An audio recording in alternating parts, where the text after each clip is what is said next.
Okay, 3 things you should work on if you are single on purpose. And I'm creating this dialogue because I have so many clients who are out of relationships and they have this tug to jump into something very fast, and you should not go from one lily pad to another lily pad to another lily pad. And by lily pad, I mean other relationships, because you don't want to be alone, or because that's what you're used to, or because society says that if you're not in a relationship, then you're a loser or you're defective or whatever.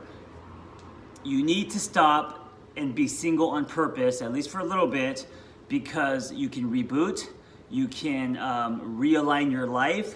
You can work on yourself, so when you find someone who deserves you, you can bring more to the table. Now, here's the problem. Most people, after a breakup or an expired relationship or a divorce or whatever, they're seeking, like a fucking torpedo missile, another person to love. And if you do that, you are wasting what I believe is the richest soil for growth.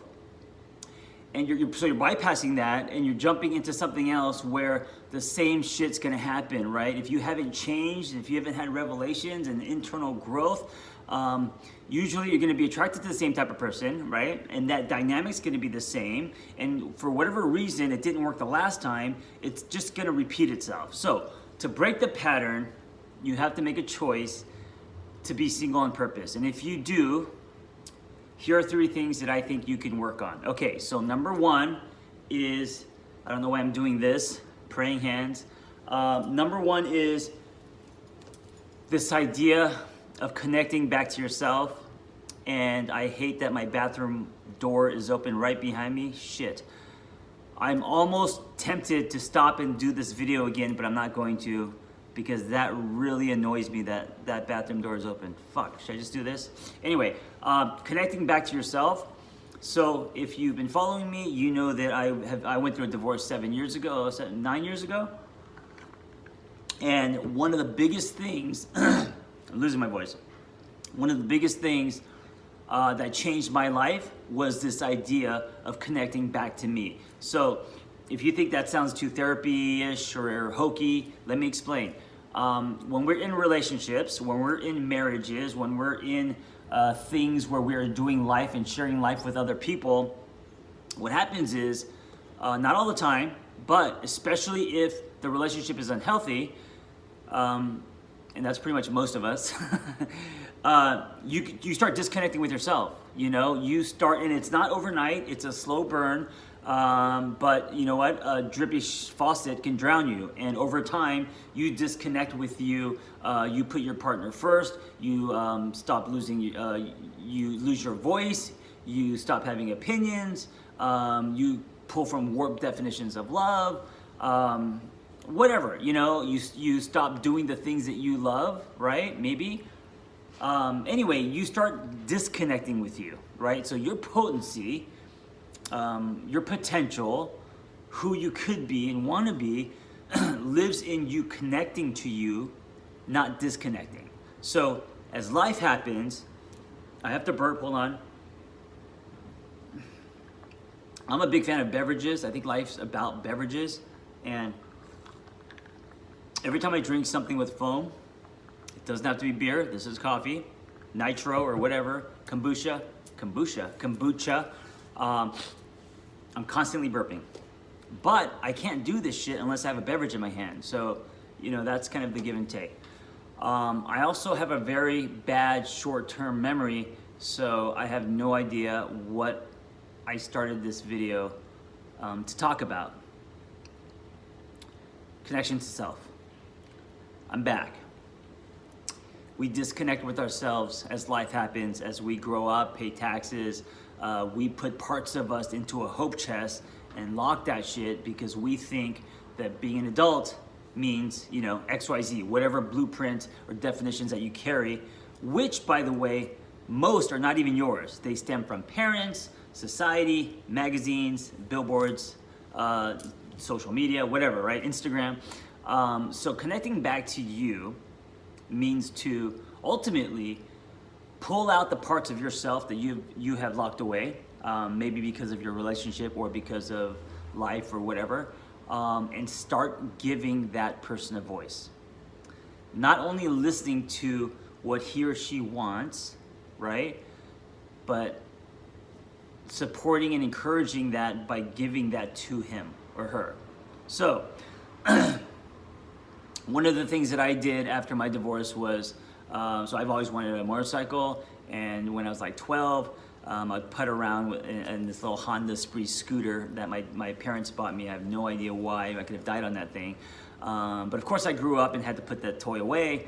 But I always remember the freedom I felt as a 12-year-old, just going up and down the block forever, laps, you know, in my little sandals, no helmet, t-shirt. And I wanted to connect to that spirit of me, right? That part of John Kim that I had locked away. And so after my divorce, I bought a motorcycle. And I don't know why I stuttered, but I bought a motorcycle. And through riding that motorcycle, which I still do, I connect to that part of me, right? So I'm just using that as an example.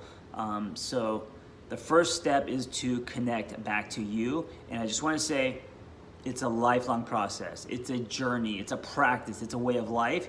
It's not a light switch. You don't just connect back to you and you're done. You're constantly connecting back to you as the world, as relationships, family, friends, society, advertising pulls you away from yourself.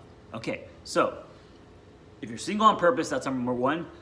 Number two, I'm burping bad, guys. Redefine everything. We pull from our definitions. So, what is your definition of love? What is your definition of healthy love? What is your definition of friendship, of business, of success, right? Many of us are still holding on to old definitions that are not honest to us, right? So if you're single and you're going on your self-betterment journey and you are discovering yourself and hopefully actually liking yourself, you have to start redefining things, right? Redefine what things look like. In that redefinition, there's going to be a shift, a good shift, and that's going to change your life. The final one, because I'm taking way too long, I try to keep these under 10 minutes, by the way. Discover your safe tree. So what I mean by that is you have to have a place, maybe it's your house, maybe it's your apartment. This also includes the people you surround yourself with, that space is safe, right? I remember, a real quick story, 1 minute left. I always had this dream of owning a house in the Hollywood Hills because I grew up in LA and that was my definition of success.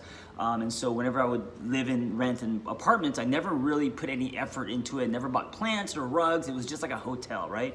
And so because of that, I never felt like I had a home. So I never had a place to recharge, to kick my shoes off and just feel good, you know?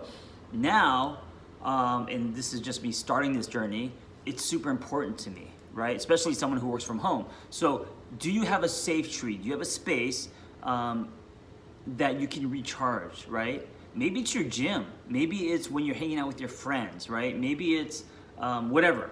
But we all need our safe tree because when the day starts, we start getting pulled into all different directions and we need a place to reboot, to recharge, to find ourselves again.